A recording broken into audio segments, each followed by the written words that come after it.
Happy birthday, YouTube.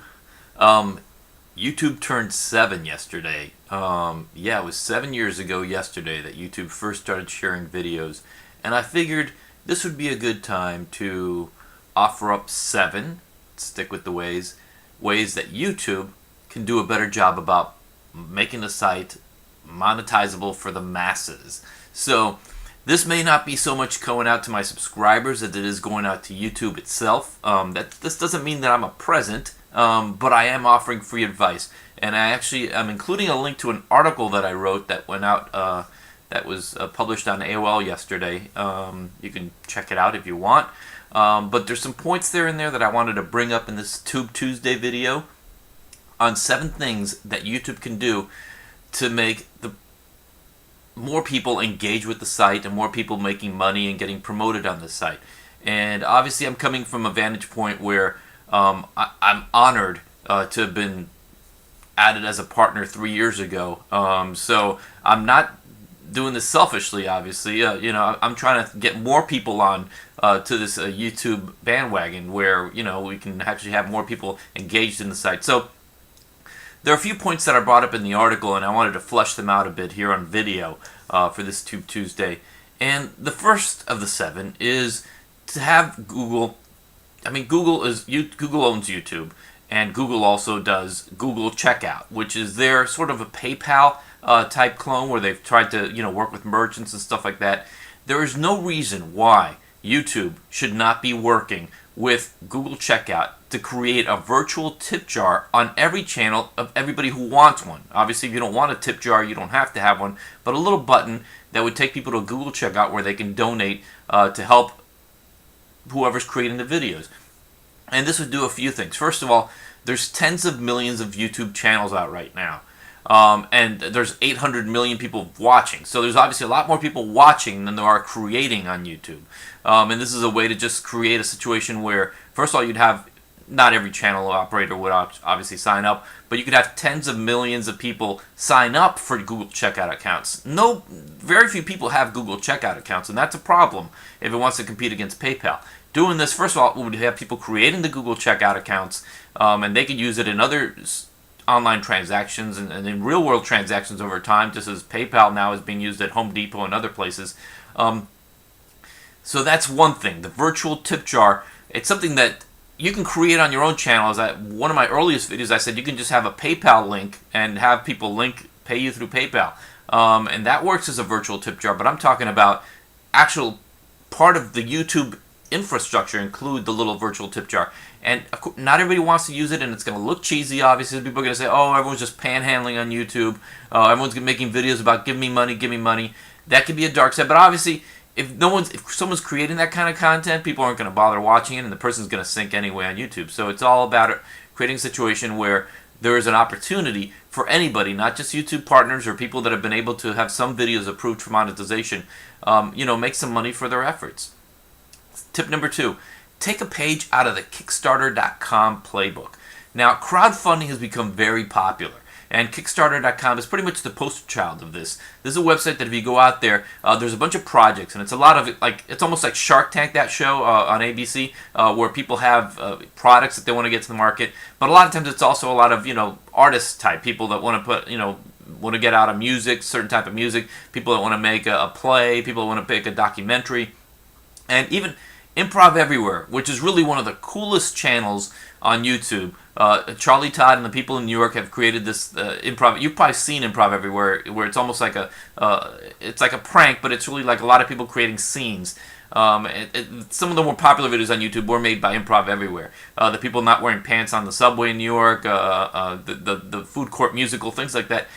They use Kickstarter to fund a documentary. They've raised well over $100,000 to make a documentary on the whole Improv Everywhere experience.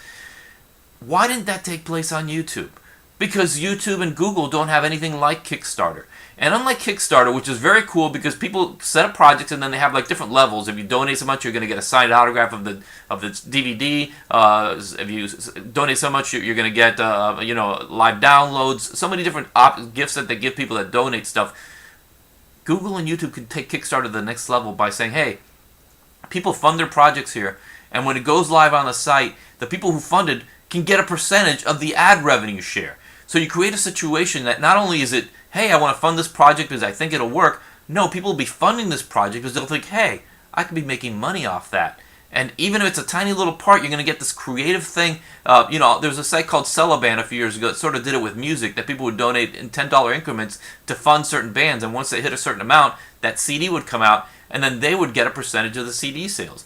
I don't even know if the site's still around, but I mean, this is pretty much applying this over to what's happening with YouTube. Take the Kickstarter crowdfunding plus YouTube, perfect combination. Third, I understand why YouTube doesn't say, all right, we're just going to flip the switch and anybody can put ads on their videos, because you're going to create a situation where a lot of people will be gaming the system. They'll be asking their friends for clicks and all these things. And YouTube's good about catching that. Google's very good. They have the AdSense and AdWords programs. They make a living out of stopping fraudulent clicks. But you also get to the problem where if it becomes too pervasive and they have too much stuff to hunt, it's going to hurt the credibility for advertisers. Obviously, you don't want to advertise on something when you go, wow, most of the clicks may be, kids just clicking on their ads, thinking that they're going to get money before Google finds them and boots them from the program like they do with AdSense. But you have a case where instead of CPM, cost per, impressions, or CPC, cost per click, cost per action. Now, YouTube can do this. And it acquired Google acquired a company called DoubleClick, which specializes in a lot of stuff like this. But you also they could work with partners like Amazon with the Associates program, where if someone buys a product, CPA, cost per action, means that no one makes money unless someone clicks on an ad and then goes through and buys it or signs up for that program or whatever they have to do, some actionable thing that's actually worth something to the advertiser. So that can't necessarily be gamed. Yeah, sure. Credit card theft and all that stuff. There could be ways around that, but generally, it's not something that can be. If someone buys a product and the percentages, they're going to give 10%. The company's going to advertise, give 10% to Google, and Google can give 7-8% back to the video creator. It's a win-win-win, and that doesn't have to go through the vetting process that all the hoops that partners have had to jump through to get part of the program. The certain mass of subscribers, of videos, and all that gives everybody else a shot to at least have the illusion of possibly making some money, if that's what they want to do on YouTube. 4, engage viewers. Now, there's no reason why YouTube cannot be more interactive. You think, of course YouTube's interactive, but again, I'm telling you, there's tens of millions of channel creators, there's 800 million people viewing this stuff. There's a disconnect. And I think a lot of it is that a lot of people, you don't necessarily see all these people posting on videos, you don't see them engaging on them.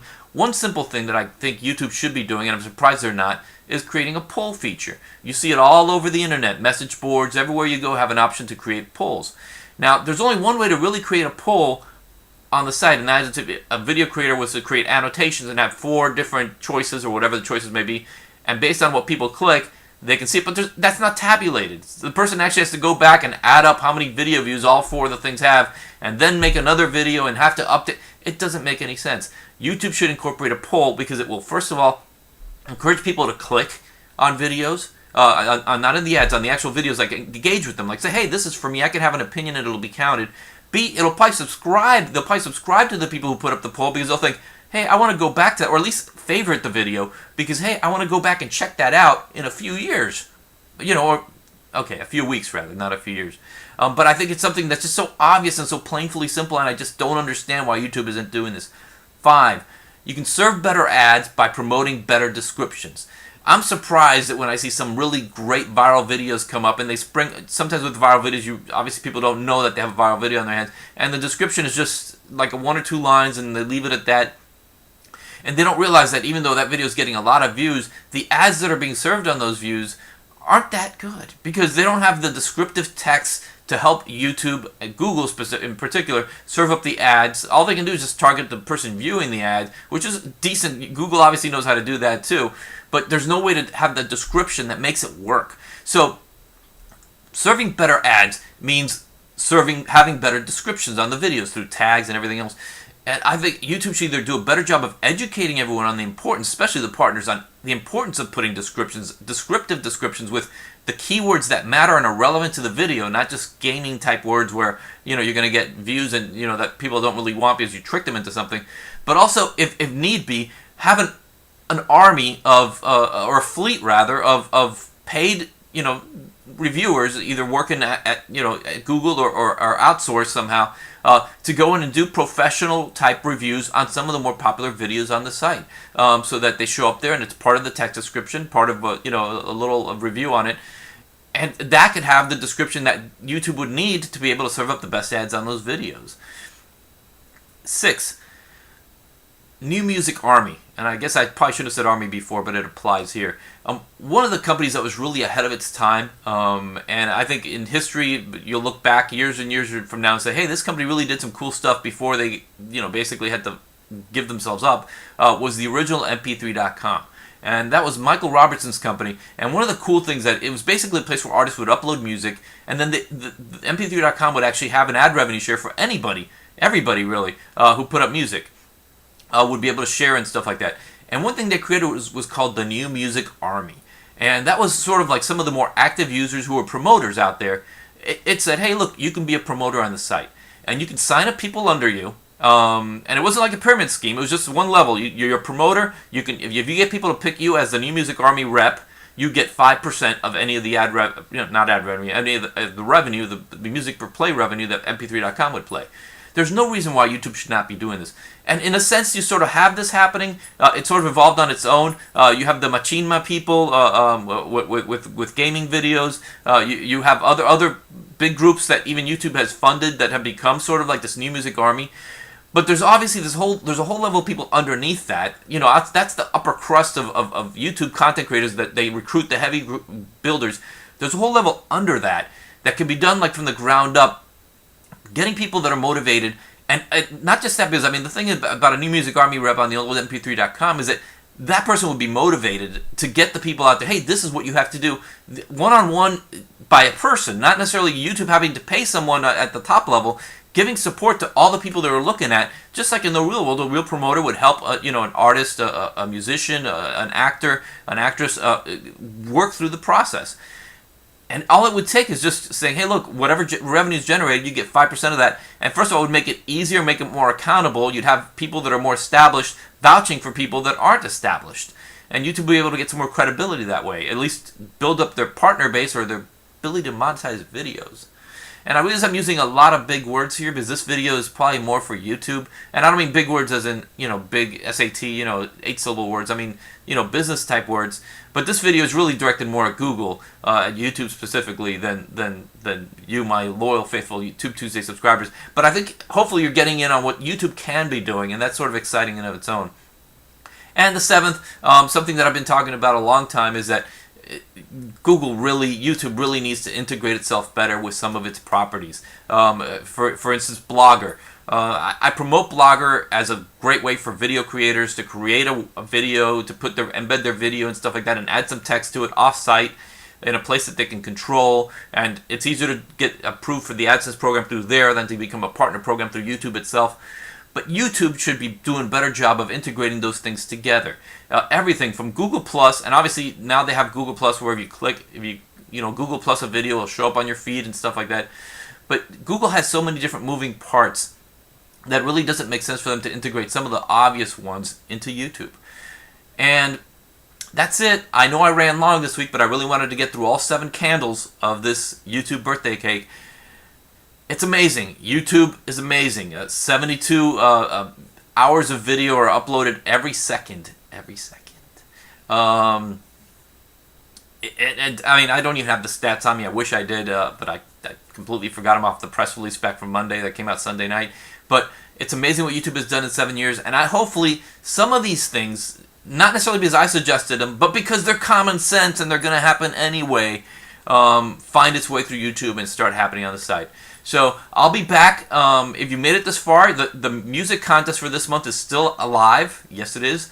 And of course, in a week or two, I'm going to start the YouTube clinic from the last video that I discussed, helping a lot of people go through their channels and improving them. It's all coming together. Thank you for putting up with this long video. But you know, some birthday parties are just that long. I'll see you next week. Thank you.